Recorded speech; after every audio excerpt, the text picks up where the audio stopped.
Hi! Welcome to our channel. ఈరోజు మనం review చేయబోయే మూవీ 'ద ట్రూమన్ షో'. 1998లో famous actor Jim Carrey garu act చేసిన మూవీ.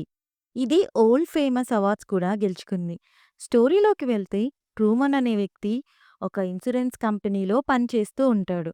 అతనికి ఒక వైఫ్ అండ్ చాలా కామన్ లైఫ్. బట్ అతనికి వాటర్ మీద ట్రావెల్ అంటే భయం. దానికి రీజన్ చిన్నప్పుడు తన ఫాదర్ బోట్ ప్రమాదంలో తన ముందే మునిగిపోతాడు. ఇలా నార్మల్‌గా సాగిపోతున్న లైఫ్‌లో ఒకరోజు అనుకోని వింత జరుగుతోంది.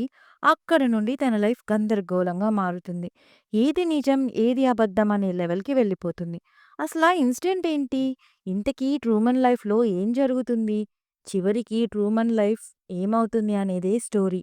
ఈ మూవీలో పాజిటివ్స్ అంటే screen play and story, Jim Carrey గారి పెర్ఫార్మెన్స్ అండ్ సినిమాటోగ్రఫీ. ఇలా ఒక్కటి కాదు, ఇదొక మాస్టర్ పీస్ అని చెప్పాలి. నెగెటివ్స్ అంటూ పెద్దగా ఏం లేవు. లెంత్ కూడా 1 అవర్ 46 మినిట్సే. ఒక మంచి mind bending and emotional thriller చూడాలనుకునే వాళ్ళు చూసేయండి. ఈ మూవీ ఇంగ్లీష్ అండ్ హిందీలో అమెజాన్ ప్రైమ్‌లో స్ట్రీమ్ అవుతుంది. రివ్యూ నచ్చితే please like, share and subscribe. Thank you.